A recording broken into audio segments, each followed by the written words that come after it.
Boa tarde, professora Cristiane. Eu sou a Tiene, faço doutorado aqui. Eu vou apresentar você brevemente, tá? Tá bom, obrigada. Boa tarde, colegas. Hoje, então, a gente vai ter a palestra da professora Cristiane Arimatea Rocha. A professora Cristiane, ela é doutora em Educação Matemática e Tecnológica pelo UFPE, professora do Núcleo de Formação Docente da UFPE, Campus Caruaru. Ela também é pesquisadora e líder do grupo de ação, que é o Grupo de Estudos de Raciocínios Combinatório Probabilístico, e coordenadora do Laboratório de Ensino de Matemática do Agreste, Pernambuco, LEMAT.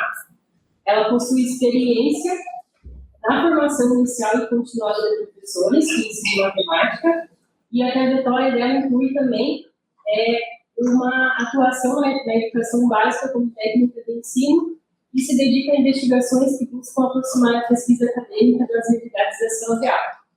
A palestra, então, vai ser intitulada Para Além das Formas, Ensinar e Aprender Combinatória na Educação Básica. Professora, a palavra é sua. Obrigada, gente. Eu vou tentar compartilhar aqui a tela.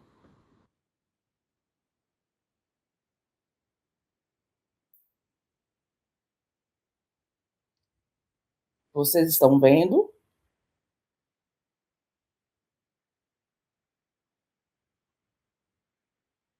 Vocês conseguem ver a apresentação?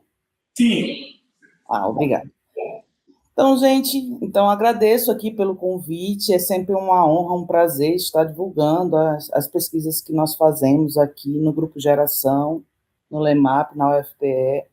Depois eu queria ter um momento até para a gente conversar um pouco, né, sobre o interesse de vocês com relação à temática, mas aqui eu vou começar a apresentação que a gente discutiu, né? Então, depois da apresentação que vocês já fizeram, eu não preciso me apresentar. Mas o pessoal no grupo de trabalho 12, né, da SBEM, me conhece como Tiane. Então, vocês fiquem à vontade, né, de me chamar assim. Eu começo a minha palestra discutindo um pouquinho sobre o que é ensinar e aprender combinatório e das diferentes coisas, né, que fazem parte desse mundo, né, dessa discussão. Quando eu penso em ensinar e aprender combinatória, eu penso em dois grandes grupos, né, o grupo dos alunos e o grupo dos professores, e tento organizar o que passa na cabeça dessas pessoas, né, que estão fazendo esse processo de ensinar e de aprender. Então, os alunos, eles estão...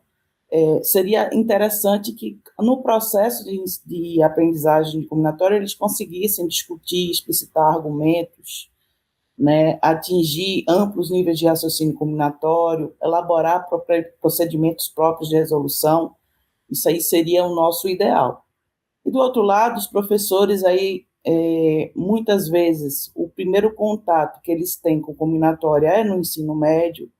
Aí a falta de materiais formativos, né, de aulas formativas sobre o ensino de combinatória, a falta de recursos para o ensino, a ausência de discussões sobre o ensino na formação inicial e continuada, e a ênfase de fórmulas que eles encontram no livro didático fazem aí o nosso cenário, né, não digo nem atual, mas um cenário que perpassa esse processo de ensinar e aprender, né? Esses processos de ensinar e aprender combinatório. Aí, entre outras coisas, né? Foi até interessante a data que vocês me convidam para essa discussão. Em 2019, no dia 30 de abril, eu defendo a minha tese em estudo de combinatória, onde eu analiso o processo de ensino e aprendizagem de combinatória uma turma de ensino médio, no caso do segundo ano, e seu professor. E a partir daquela observação, eu começo a ter algumas ideias, né, de como é que a gente pode fazer um pouco diferente esse ensino. Então, eu acho que todo professor, quando vai ensinar, vai ter a seleção dos tipos de problemas, né, dos tipos de situações, vai tentar abordar, no caso, as diferenças entre os invariantes dos problemas combinatórios. Os invariantes aqui eu estou utilizando a ideia de Verneau, que é variantes do conceito e variantes simbólicos, né? Aí, na combinatória, a gente define no grupo que tem pelo menos 3, escolha, ordem, repetição, a depender do tipo de problema. A construção de resoluções próprias, enfatizando procedimentos enumerativos e numéricos. E aí, daqui a pouco, eu explico um pouquinho sobre isso. A explicação de argumentos de alunos pessoais e coletivos, ou seja, a discussão na sala sobre como resolver esses problemas. E aí fazer uso nos argumentos de propriedades combinatórias. Quais são as propriedades combinatórias que eles conhecem que vão fortalecer o argumento e a utilização no procedimento de combinatório.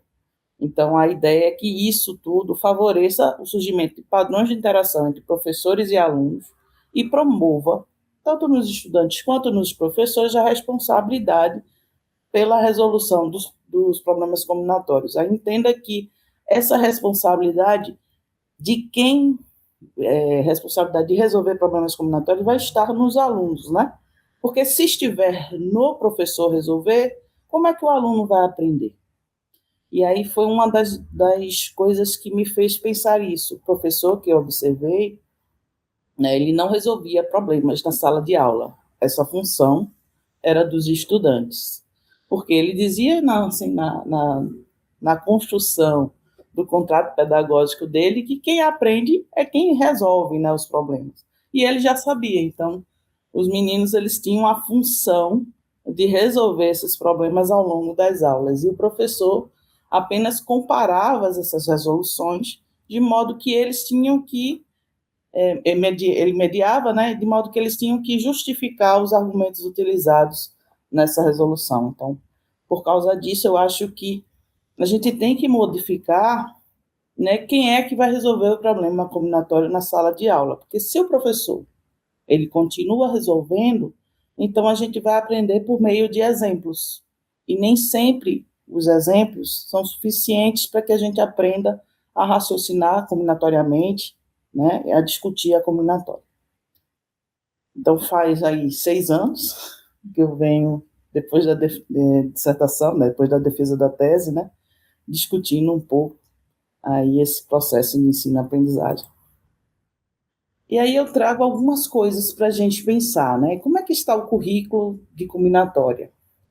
E essa foi uma das primeiras pesquisas que eu fiz após a discussão, né, da tese, porque eu comecei a estudar, né, a combinatória em diferentes países, e aí surge, eu acho que a partir de Antônio Souza, né, que é daí da Unesp, um convite para a gente começar a discutir essas coisas, né, o currículo e a combinatória. E aí a gente organiza esse quadro, né, que seria mais ou menos um quadro comparativo dos diferentes materiais curriculares, diferentes documentos curriculares que a gente pegou nesses países, né. Lógico que o da Índia eu utilizei um dos artigos mais antigos que a gente tem de combinatória, que é o artigo de Kapoor, que é de 1970. Então, hoje, a gente estaria fazendo aí mais de 50 anos, né? 56 anos dessa primeira referência. E aí ele traz, né? Ele traz no seu artigo justamente esse convite à inserção da combinatória no currículo. E aí ele diz que uma das coisas que faz com que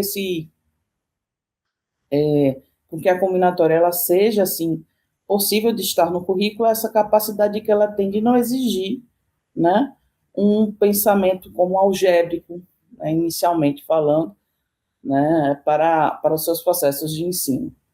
E aí eu trago ele aqui apenas para a gente discutir um pouco dessa referência, né? E aí ele vai falar justamente do pouco processo de formalização, né? As fórmulas elas não são prioridades, mas aí a gente vai comparar esses outros 4 países, né? No Brasil, a fórmula ela só acontece de primeiro ao terceiro ano. A gente começa aqui o ensino de problemas de contagem a partir do quarto ano do ensino fundamental. Nos Estados Unidos, ele não explicita essa questão da fórmula. Na Espanha, também é equivalente ao ensino médio. Na Colômbia, no ensino médio, né?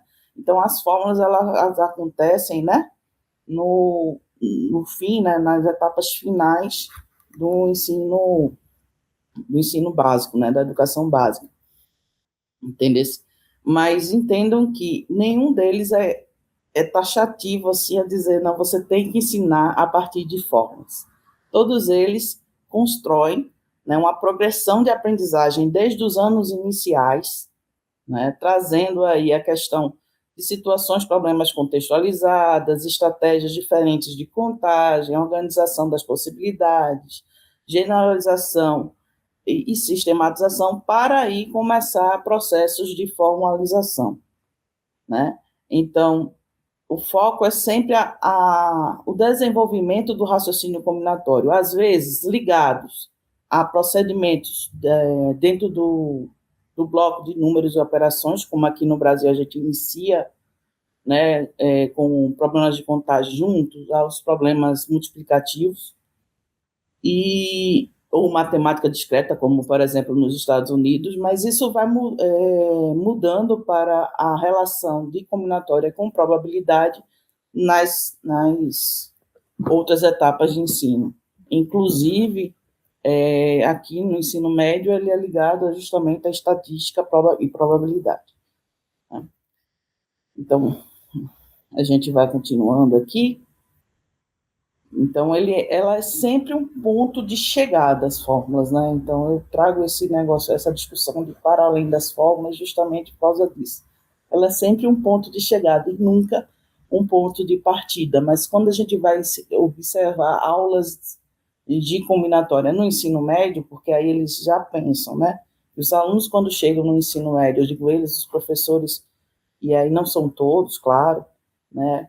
Mas as práticas que a gente observa recorrentemente é que eles já chegam no ensino médio e já começam a acelerar esse processo. Uma por causa de uma justificativa disso é porque o currículo da gente é denso, né? O número de aulas que a gente tem é pouco, e aí a gente começa a acelerar o processo de aprendizagem dos estudantes, pensando na viabilização, no cumprimento do currículo, no cumprimento dos livros didáticos, né? E isso, por si só, já é a questão aqui das provas, né? Eu não sei se é para todo o Brasil, mas as provas, as avaliações externas aqui, elas estão chegando com muita força, e aí muitas vezes a gente recorre, né, a acelerar o processo de aprendizagem a partir disso, né? Então, em diferentes currículos, né, internacionais, as fórmulas combinatórias não ocupam um lugar central do processo de ensino, sendo geralmente introduzidas apenas em níveis mais avançados, como generalizações de estratégias de contagem, ao passo que o foco recai no desenvolvimento do raciocínio combinatório por meio da resolução de problemas. E a gente entende aqui, então, a resolução de problemas como um processo realmente onde os alunos eles assumem essa responsabilidade de resolver esses problemas, né? E a partir daí todas as etapas que a gente pode pegar, a Levato, né? E outros pesquisadores também que fazem essa discussão na resolução de problemas. E aí eu trago aqui algumas discussões, é só insights, tá, gente? De que aspectos podem ser abordados em aula, né? Abordados na aula de combinatório. E um dos primeiros aspectos, eu trouxe 3, né? Mas um dos primeiros aspectos que eu trago é vamos dizer assim, uma paixonite que eu tenho, né? Que é a questão da história. Então, de onde surgiu a combinatória? Vocês têm noção de onde ela veio, para onde como ela começou a surgir? Já deram alguma lida sobre isso? Aqui eu trago alguns exemplos, né, de fontes diferentes que fazem essa discussão de como é que a combinatória surgiu. Primeiro, porque a combinatória ela surge a partir de problemas, né? Então, não vai ter o criador, a descoberta da combinatória. Ela vai surgir em diferentes problemas, em diferentes nacionalidades, em diferentes locais, né? Mas a primeira, com certeza, é na África, né? Na África, aqui, a partir do problema 79 do papiro de Hind, nós temos um problema que ele foi, inclusive, feito em outros locais, né? Na Europa e até Cantigas e Niná. Eu não vou traduzir aqui, né, mas ele está em Egito Antigo, vocês podem dar uma olhada aqui nessa página. Mas é justamente aquele problema. Em um lugar você tem 7 gatos, cada gato tem 7 ratos, cada rato tem 7, sei lá, comidas. E aí você vai fazendo uma história de 7 vezes 7 vezes 7 vezes 7, né? É um dos primeiros problemas assim do combinatório. O outro, na China, você tem o I Ching, que é um livro da criação, né? Esse livro ele fazia uma discussão dos hexagrams, que você pode ver aqui, né? Esses pontinhos são 6 tracinhos. Esses 6 tracinhos eles podem ser o yin e o yang, né? Então, yin vai ser esse furadinho e yang vai ser o juntinho. E aí ele quer saber de quantas maneiras, quantas possibilidades a gente pode juntar esse hexagrama. E aí aqui tem uma das primeiras listas, né? Lógico que tem várias, mas aqui tem uma lista de 64 possibilidades. Depois a gente vai aqui, eu vou repetir de novo aqui, mas vamos para frente, só para a gente falar dele na coisa. Esse daqui, eu acho que vocês podem colocar, né? É o triângulo que a gente chama, entre aspas, de Pascal, né, o triângulo aritmético, que aqui ó, você vê em 1007, né, aqui é de 1300, aqui em 1654, então, de Pascal, né, não, né, mas você vê aqui Índia, né, pessoas, né, diferentes etnias, diferentes locais, trazendo aqui a combinatória, o triângulo de Pascal, o triângulo aritmético, né, que a gente chama.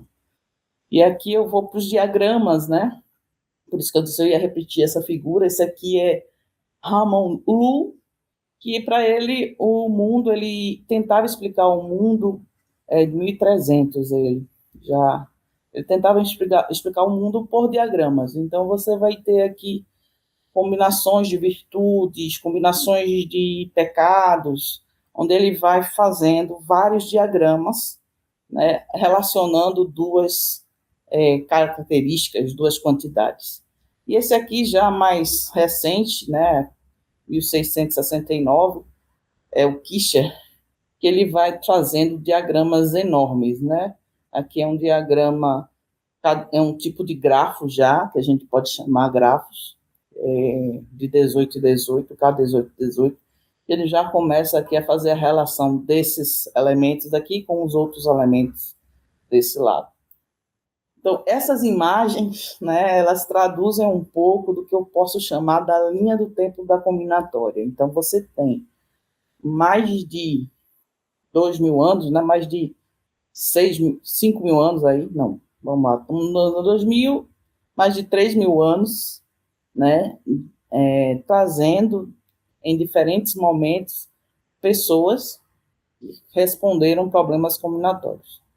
Então, a antiguidade egípcia, né, com aquele problema que eu falei para você, na China, o I Ching, na Índia, a gente tem dois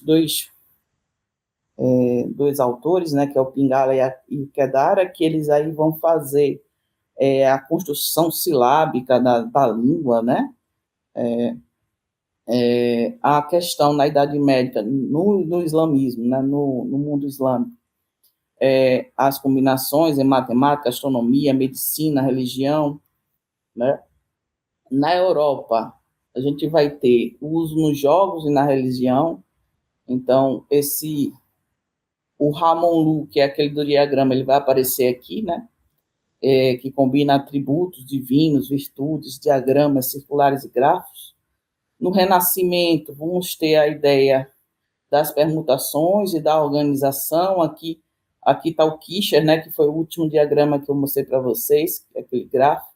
Então, primeiro as listas completas de permutação, né, para começar apenas no sétimo marco, depois do século XVIII, a gente vai ter a discussão de Jacques Bernoulli e família, né, nessa consolidação das discussões de fórmulas, né? Aqui ele começa a questão do princípio aditivo, princípio multiplicativo, a ideia das primeiras fórmulas, começa aqui, né, nessa discussão aqui. Então, o que é que eu posso dizer aqui, né? Que a gente não começou realmente por fórmulas, né? Então, a combinatória, ela surge com diferentes locais, em diferentes locais, diferentes civilizações, a partir de problemas, a partir de resolução de problemas, né? Sobre essas discussões, certo? E aí eu vou passar isso aqui rapidinho. E aí eu trago para vocês do livro didático, né, que os problemas, eles são possíveis, os problemas combinatórios, eles são possíveis de apresentar diferentes representações. A menos, é claro, que você coloque logo no início um problema combinatório com mais de 100 possibilidades, né? Mas aí a gente tem a árvore de possibilidades, a questão da multiplicação, ou o princípio fundamental da contagem, a questão da explicitação das possibilidades. No livro didático também a gente tem aqui a questão das relações entre os problemas combinação, arranjo, permutação. Então, a combinação NPAP é a mesma coisa que um arranjo NPAP dividido pelo número de permutações. A gente chama isso de desordenar, né? A gente pode chamar de desordenar. Então, a combinação, você vai tirar a ordem do arranjo, dividindo pelo número de permutações das escolhas dos pequenos grupos, né? Então, essas coisas, elas estão no livro didático, mas normalmente a gente passa, assim como eles, muito rapidamente, né? Pelas nossas discussões. Outra coisa que eu posso falar do livro didático é que, quando a gente trabalha com o livro didático, seguindo ele acaba uma coisa que eu acho que é uma das coisas mais difíceis de combinatória, que é identificar o tipo de problema. Porque o livro didático, ele vai ter uma seção onde os problemas são misturados, né, assim, que aparece normalmente, certo, gente? E depois ele vai ter várias seções, assim, combinação, aí vão ter vários problemas de combinação. Arranjo, vários problemas de arranjo. Permutação, vários problemas de permutação. Então, ali já acabou eu acho que a coisa mais difícil de combinatória é que é você definir o tipo de problema que você vai fazer. Ou seja, vira lista de exercício, né? E isso, para mim, é complexo, complicado, porque eu quero que o menino entenda eu quero que ele entenda que tipo de problema é aquele. Ele não precisa nem me dizer o nome, mas saber quais são as propriedades que ali estão em jogo. Entendeu? Então, quando eu sigo o livro didático e aplico os problemas no livro didático, isso normalmente traz para mim uma dificuldade que é depois, quando não está no livro, ele ter que entender isso e gera para mim uma dificuldade depois disso. Então, é preciso discutir procedimentos apresentados pelos alunos, comparando. Então, aqui a gente tem, né, um quadro do professor, onde ele sai discutindo diferentes estratégias que os alunos vão fazendo e comparando entre elas. Para vocês terem noção, nesse próximo, eu boto aqui um problema, né? O professor começa a escrever no quadro atividade, 3 alunos chegam atrasados a uma palestra, no auditório só tem 7 cadeiras vazias, de quantas maneiras eles podem ocupar essas cadeiras. Então, vários alunos começam a tentar resolver, diferentes soluções aparecem, o professor anota no quadro todas elas. Então, a aluna Tayane, desculpa, isso aqui é 3 a 7, né? O 7 caiu aqui. Felipe, professor, são 7 vezes 7 vezes 7 maneiras. O Pablo, são 3 vezes 7 vezes 3 vezes 6 vezes 3 vezes 5. O Daniel, são 3 vezes 7 vezes 2 vezes 6 vezes 1 vezes 5. E Poliana diz 7 vezes 6 vezes 5. Então, a ideia é que a gente discutir, né? Quais desses alunos estão certos e por que eles estão certos. Então, você traz a resolução do problema para a gente discutir com eles, a partir do princípio fundamental da contagem aqui, qual deles estão certos, que ideias estão por trás de cada um desses alunos, né? O que é que eles estão entendendo dos invariantes que fazem parte desse trabalho, desse problema? Quais são as problemáticas que surgem a partir disso, né? Eu já digo, né, que Poliana aqui é a correta, mas que, por exemplo, muitas vezes os alunos, quando pegam um problema, né, eles tem o número 3 e o número 7, então eles vão fazer alguma coisa com esses 2 números, né? Então, 3 elevado a 7 ou 7 elevado a 3 são discussões que geralmente aparecem, né? Além de 7 vezes 3, por exemplo. Não teve nenhum nesse caso, mas geralmente eles tentam resolver dessas maneiras. E aí, o que é que está por trás disso? Eles não estão entendendo o problema, e sim eles querem fazer apenas a multiplicação, sem relacionar com os tipos de problemas aqui, né? E aí, quando eles vão para cá, eles estão entendendo que tem duas coisas a ser relacionadas, as cadeiras e os alunos. Aqui eles pensam que as 3 cadeiras vão multiplicar as maneiras dos alunos sentarem. Aqui eles entendem que quando um aluno senta, você perde tanto o número de alunos como o número de cadeiras, né? Mas eles não sabem o que fazer com 3, 2, 1, né, ainda. E só aqui é que Poliana ela discute, né?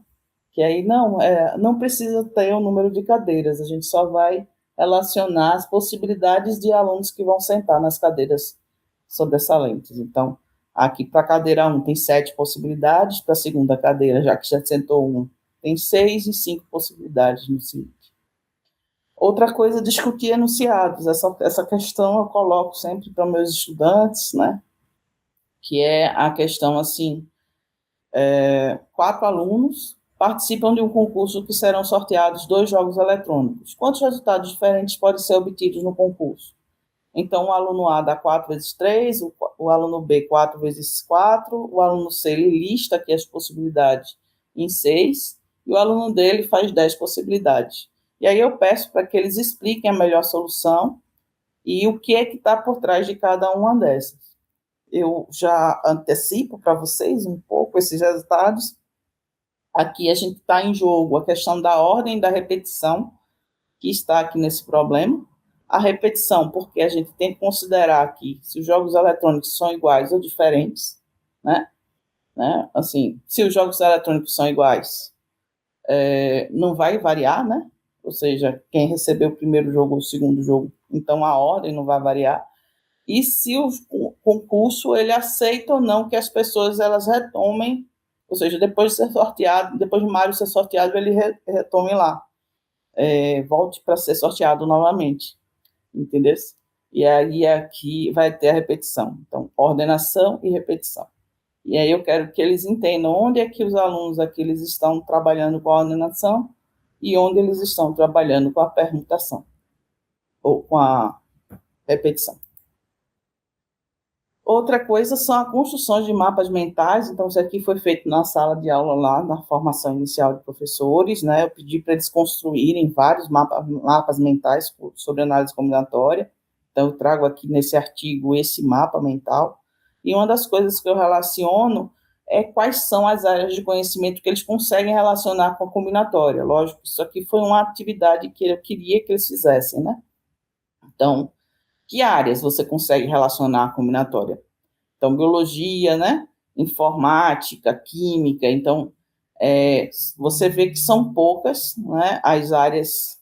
São poucas as áreas que se destacam, mas há uma amplitude aqui do número de áreas que são colocadas, né? Essa questão de mapas mentais, elas possibilitam que a gente faça relações entre as diferentes áreas da combinatória. E aí eu vou para o terceiro momento, que seria os recursos para ensinar combinatória.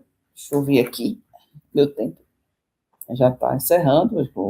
Tecnologia, jogos físicos, culturais, materiais manipulativos e livros em literatura infantil. Então, o primeiro recurso que eu trago para vocês, eu não sei se vocês conhecem, é o jogo Igbaita, da Nigéria, né?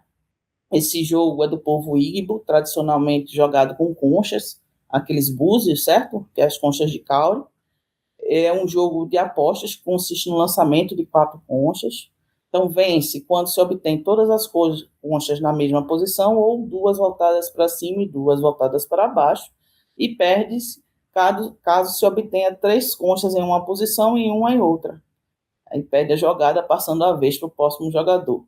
Aí aqui desse lado eu coloco o espaço amostral, né, desse jogo, onde você vê que esse é um jogo justo, né, que tem a mesma quantidade de de possibilidades de ganho, possibilidade de perca, mas só a construção do espaço amostral já dá uma discussão aí que você pode fazer uma relação com a combinatória, né? Vão ter outros jogos aqui, eu trago o Cene, que ele vai trabalhar com esses dados aqui, os dados dele são gravetos. O Cene é um jogo egípcio, né, de mais de 5 mil anos, encontrado em pinturas diferentes, diferentes pirâmides, né? E aí esses gravetos você só movimenta aqui as peças, né? O jogo da travessia que vai fazer uma relação com a travessia dos mundos do mundo dos vivos para o mundo dos mortos. E aqui esses dados você vai ter que fazer as relações entre eles se, por exemplo, for quatro dados no caso da cor preta, assim, se eles virarem de um lado preto, aí eles andam quatro casas, se eles andam 6 casas, e aí a gente vai fazendo, no caso, quais são as possibilidades dos dados e quantas possibilidades diferentes a gente tem no lançamento desses dados. Outros recursos são recursos tecnológicos, aqui a gente tem um jogo senha que está no GeoGebra, né? Então, a gente consegue, tem 6 cores aqui, você tem que descobrir a senha desse jogo aqui, e aí você vai fazendo aqui alterações para, a partir das dicas que o jogo dá, descobrir qual é a senha do jogo. Então, você vai trabalhando com a questão das possibilidades, né? Em cada uma dessas sequências de cores. Além disso, eu fiz uma pesquisa, né, sobre recursos em alguns autores, né, aqui falando, né, sobre o ensino de combinatória, então vários recursos, você vê a maioria aqui no ensino médio, o que gera para a gente aqui alguns grupos, né, que seria tecnologias digitais com softwares, programação com Scratch, né, ou com Binder, que são jogos com aplicativos, software R, materiais manipulativos e concretos, né, impressão 3D, modelos físicos, árvore de possibilidades táteis, pensando aí na inclusão dos estudantes, numa representação diferenciada de problemas, né? Aí você tem os jogos didáticos e a gamificação, com jogos tanto virtuais como digitais, como também os jogos físicos, como eu apresentei para vocês. E aí plataformas de gamificação como a WordWall, que trazem aqui diferentes possibilidades para o ensino de combinatória. Além de recursos metodológicos tradicionais, a gente vê uma gama de gente trabalhando, por exemplo, com conjuntos de blusas e sainhas, né, calças, tal.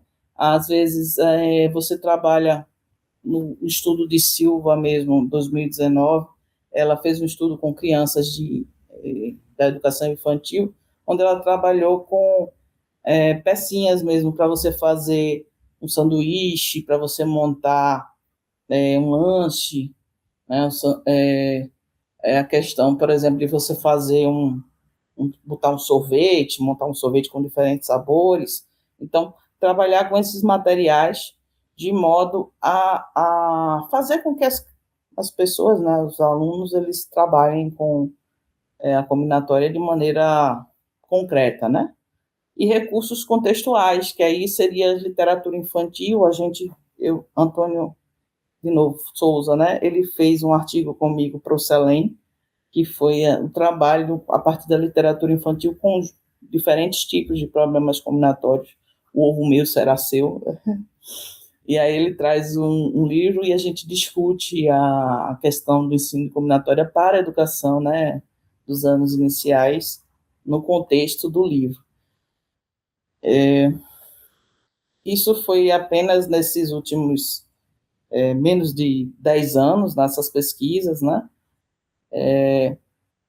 E aí, para finalizar, né, então, para além das fórmulas, ensinar combinatória é dar sentido às escolhas, às estratégias e às justificativas do estudante, e na formação docente seria criar oportunidades para ressignificar perspectivas sobre o ensinar e aprender. Eu agradeço. Aqui Eu tenho que agradecer especialmente a minha eterna orientadora, a professora Ruth Borba, ao grupo de estudos em raciocínios probabilísticos e combinatórios do Geração, e aqui a todos os que fazem parte do nosso laboratório, certo? Vamos ter aqui o blog do Geração, né? Se quem quiser escanear, vocês vão ter acesso aqui a todas as pesquisas dos últimos 15 anos do Geração, né? Então, artigos, teses, dissertações, anais de eventos, né? Vocês conseguem até conhecer um pouco de nós. O LEMAP também, a gente tem aqui um site, né, que vai ter os nossos materiais, que a gente trabalha muito com jogos, né? Então vão ter jogos como o Sene, que eu apresentei aqui, e outros jogos, sempre nessa pegada de uma discussão cultural e do ensino matemática, né? Aqui são as referências, e meu muito obrigada, gente.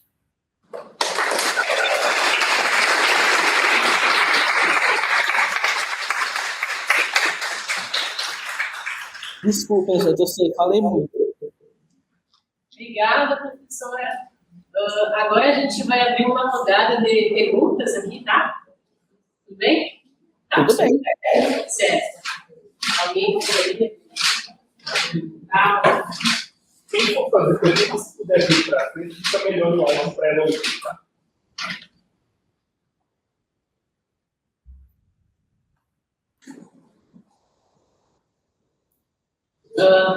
Pode. Bom,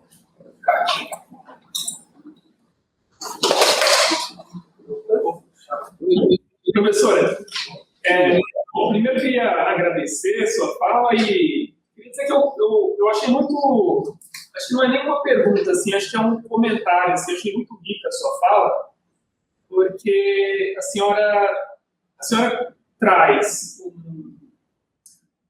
a questão da análise combinatória, que eu acho que é uma área da educação, da matemática, da educação matemática, que às vezes fica um pouco de lado, mas, por um outro lado, a senhora mostra esse viés histórico e cultural que eu acho que é muito rico, né? Mostra para a gente como esse campo da matemática foi produzido e praticado em diferentes culturas, em períodos históricos variados, né? E acho que pouco conhecido entre nós, né? Acho que a historiografia tradicional da matemática não tem dado conta de mostrar essa riqueza, né? Um exemplo do triângulo aritmético e outras aplicações que a senhora mostrou, acho que são muito ricas.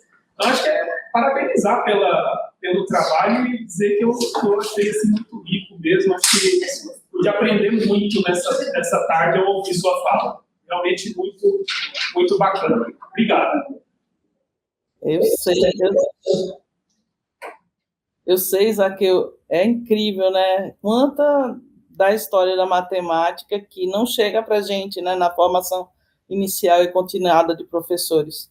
Meu pai é professor de matemática também, ele era professor de história, então eu tenho esse cuidado quando eu trago história para discutir com os alunos, e é uma coisa que encanta, né? Assim, que traz para a gente mais elementos até para a gente, enquanto professor, discutir por que uma área é boa ou por que uma área, né, se destaca. Inclusive, uma das coisas que a história traz para mim, né, quando eu vou pensar em combinatória, são os processos enumerativos que permearam todo o início da história, entendeu, de combinatória, ou seja, eles não começaram a responder os problemas combinatórios com fórmulas, eles faziam listagens gigantes, tem listagens de mais de 5.070 possibilidades de permutações, então o pessoal fazia um trabalho braçal mesmo, né? No início era esse o trabalho. E para fazer essas listagens, eles tinham que sistematizar, para não esquecer nenhum, né? E aí eles tiveram que sistematizar para fazer toda a listagem correta. Assim.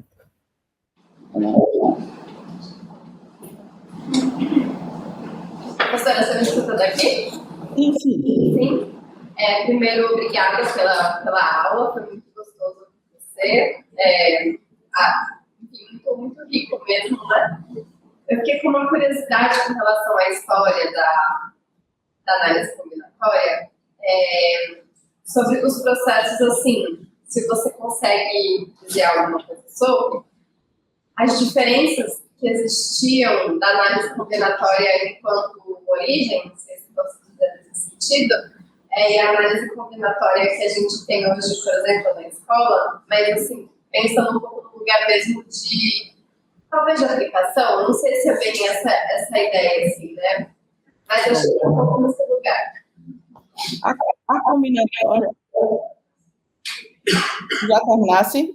Terminei, obrigada. Como é teu nome? Camila. Eu não escutei. Camila. Camila, oi Camila. Não, veja, a combinatória ela surge a partir do momento que as pessoas começam a querer saber o todo, né? Então, quando as pessoas estavam criando músicas, criando letras, alfabetos, criando, no caso do King, né, estavam criando ali uma referência que, tipo, lê a sorte deles.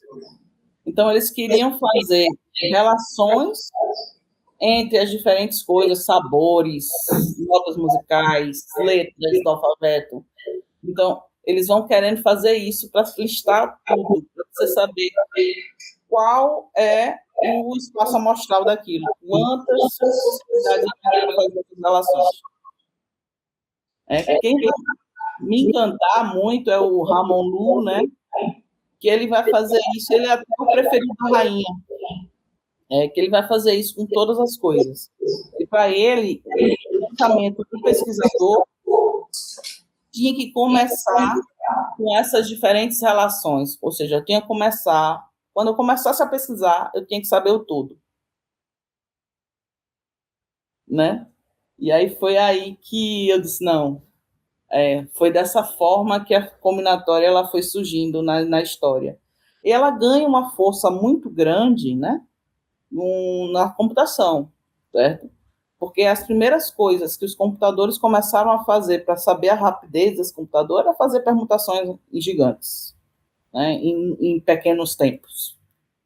Então, tem o cálculo do pi, né, e aí das casas do pi, que a pessoa está até hoje calculando, mas tem a questão da computação.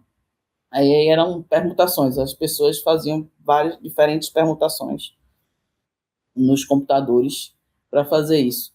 Se vocês tiverem mais curiosidade, tem um livro, né, que é em inglês, tá certo, gente? Tem um artigo em inglês, pronto, de Biggs, ele é de 1979, tá na referência aqui que eu vou mandar para vocês.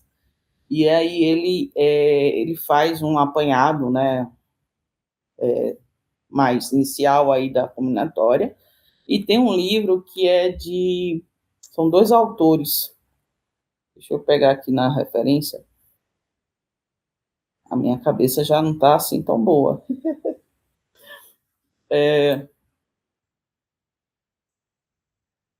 O livro o Wilson e Watson, Combinatorics, Ancient and Modern, né, da Oxford. É um livro de 2013. E esse livro ele faz mais de 2.000 anos de história da combinatória. Então, você vai trazer aí diferentes nacionalidades sobre isso, né? E contribuições enormes, né, sobre a combinatória. Então, foi ali que eu trouxe a maioria das informações que eu apresentei aqui, nesses dois textos.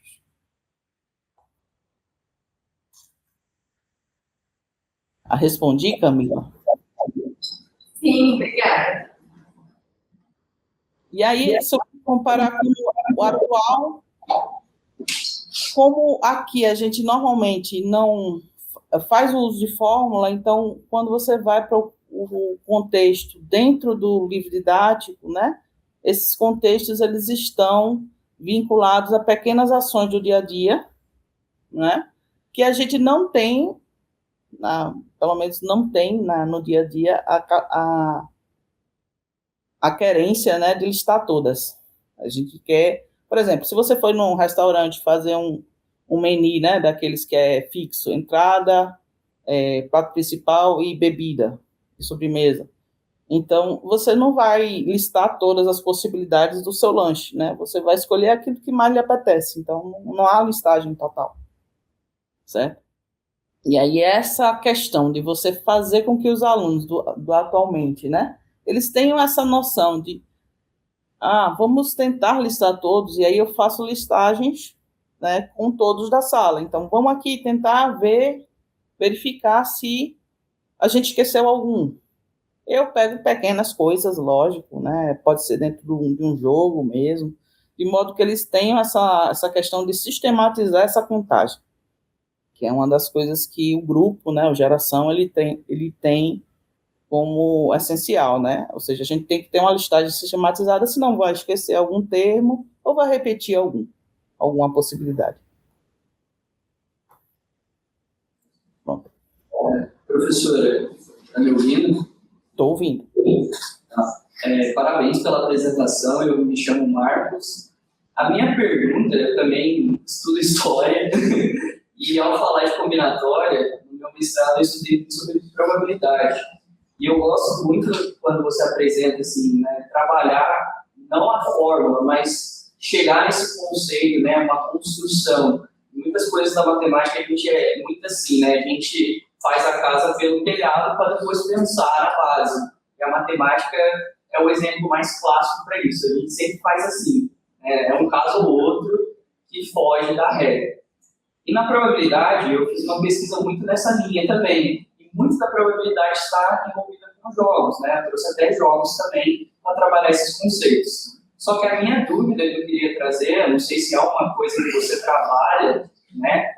Que é qual que é a fronteira entre o lúdico e o aprendizado ali? Porque é legal, é interessante trabalhar com jogos, mas a chance disso acabar numa muvuca na sala é muito grande, porque eles já fazem isso sem os jogos. Com jogos é certo. Então a minha pergunta é nesse sentido, se vocês trabalham também pensando nessa fronteira entre o jogo e o aprendizado, ou até outros recursos, que é a gamificação e assim vai. Eu tenho que contar para tu, Marcos. Acabou a pergunta? Acabou. Eu tenho que contar para tu, Marcos. Eu sou apaixonada também por jogos. Na minha formação inicial, eu trabalhei dentro de um laboratório, né? Então, isso me vicia muito. E aí, quando tu me perguntas isso, eu vou atrás das referências que a gente tem sobre jogos, né? Uma das referências maiores, assim, que a gente trabalha é Grando, né? Regina Grando. Ela vai dizer aí a questão da intencionalidade didática, né, que vai separar o jogo pelo jogo do jogo que a gente trabalha no sentido pedagógico, né? E aí, no laboratório, além do sentido pedagógico, ele entra como pesquisa, certo? Eu estou falando aqui inicialmente do LEMAP, né, que é o laboratório, e depois eu volto para a tua pesquisa, tá certo? Ou para a tua pergunta. Então, no laboratório ele entra como pesquisa.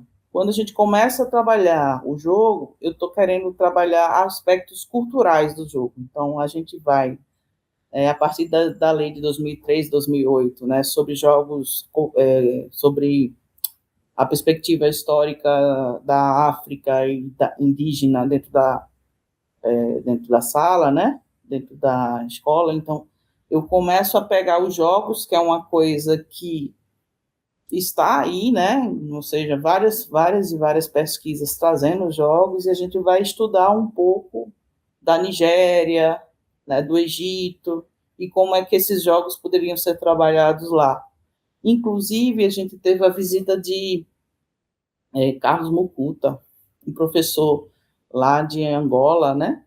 E aí ele disse que o jogo lá, o aspecto cultural do jogo não é a diversão, né? Ele disse que o jogo lá, se você perder um jogo, você pode perder a mulher, você pode perder sua casa. Então, há uma perspectiva cultural diferenciada, né? Certo? E aí, volto aqui para o que você diz. Realmente, quando a gente vai para a escola, o que é que acontece? A gente vai levando o jogo como diversão, né? E aí isso vai impedir realmente que a gente tenha um trabalho de intencionalidade pedagógica, né? Mas aí, inicialmente, eu acho que a gente tem que fazer um trabalho de pesquisa com esses meninos, ou seja, ao invés de a gente ir trabalhar o jogo, vamos discutir aqui as ideias que esse jogo traz, né? Quais são as perspectivas culturais que ele traz, quais são as discussões que ele pode trazer, e depois a gente trabalhar, aí eu vou para estratégias de vitórias, né? Vamos discutir as estratégias de vitórias, o que é que me leva à vitória? E aí eles vão trabalhar ali, né, dentro da matemática, né? Eu quero que vocês me digam como ganhar o jogo, né? E isso faz com que eu consiga trabalhar isso direitinho, mas veja, a gente está pensando em ensino médio, pensando 50 alunos por turma, eu não consigo trabalhar jogo assim, gente. Primeiro eu vou começar com 5, 6 alunos, vão ser meus monitores, certo? Vou trabalhar com eles aqui num meeting, alguma coisa, assim, de modo que a gente tenha um apoio dentro da sala. Não dá para eu levar para 50 alunos um jogo eu sozinha.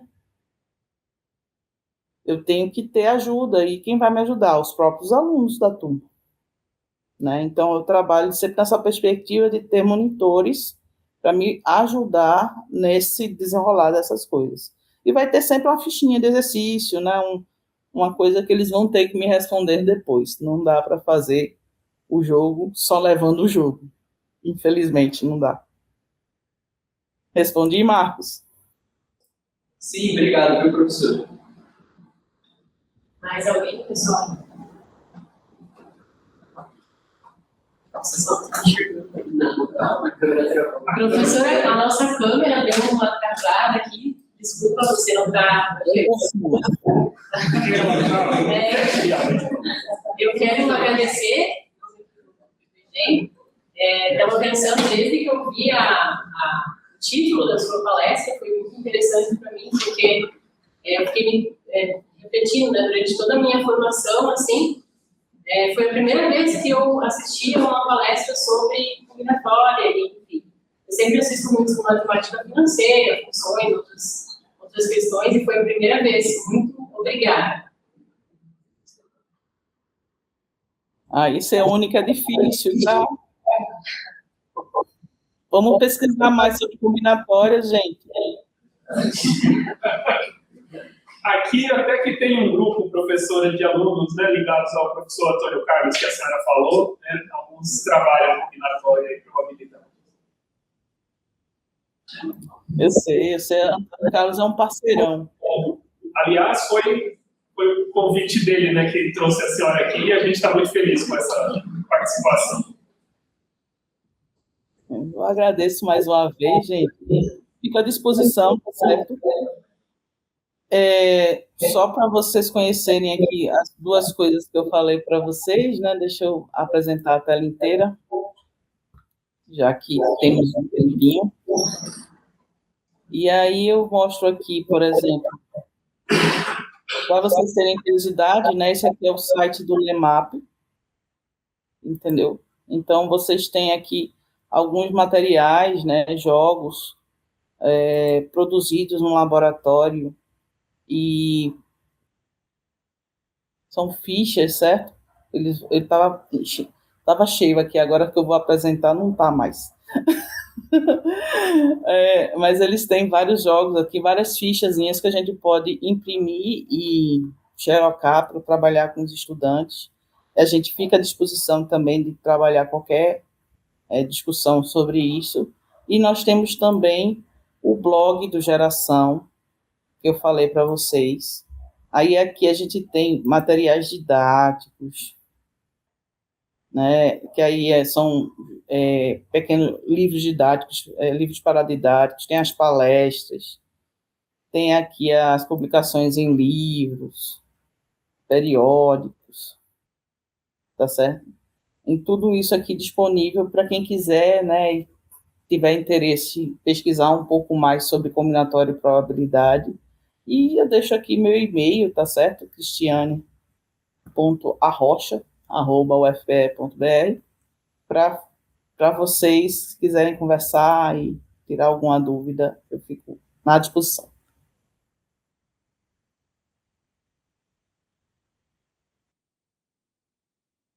Funciona. Não, aí funciona. Muito obrigada, professora, novamente. Está ouvindo? Tá ouvindo? Tá.